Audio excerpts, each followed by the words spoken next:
Boris Johnson delivered a brutal remark to Remainers during his speech at the UN General Assembly in New York. Following the news that Mr. Johnson would have to cut his visit short, the Prime Minister rounded off the short trip by delivering a speech to the UN delegates where he mentioned the current Brexit process. While delivering his speech to the UN members, Mr. Johnson remarked that the current Brexit process was taxing the nation. In a surprising turn of phrase, he then went to comment on how the current Brexit impasse was similar to that of the tale of Prometheus. In the myth, Prometheus was punished by Zeus for stealing fire, who therefore chained him to a rock. While chained to the rock, Prometheus's stomach was picked out every day by an eagle, a character to which Mr. Johnson likened to Remain voting MPs. Mr. Johnson added, "This went on forever, a bit like the experience of Brexit in the UK. If some of our parliamentarians have their way." Mr. Johnson's speech comes as the Supreme Court ruled that his decision to suspend Parliament was in fact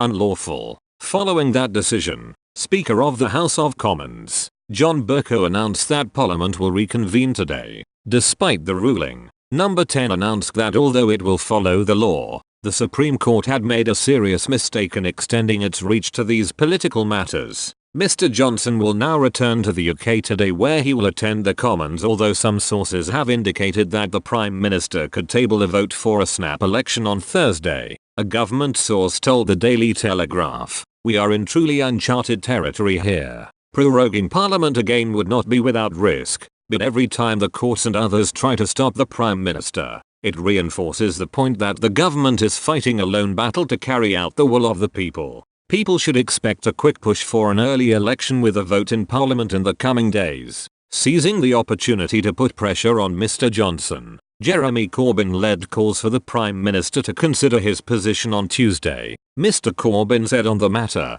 "This is an extraordinary and precarious moment in our country's history. The Prime Minister has been found to have acted illegally when he tried to shut down Parliament. The highest court in the land has found that Boris Johnson broke the law when he tried to shut down democratic accountability at a crucial moment for our public life." The leader of the opposition had also told members of his party that Labour will not look to topple Mr. Johnson from government. Mr. Corbyn insisted that a no-deal Brexit must be officially ruled out before an election is called. Speaking at the conference, Mr. Corbyn said, "This crisis can only be settled with a general election. That election needs to take place as soon as this government's threat of a disastrous no deal is taken off the table. That condition is what MPs passed into law before Boris Johnson illegally closed down Parliament. It's a protection that's clearly essential." Earlier during their conference, the party also announced that it would remain neutral on a second referendum.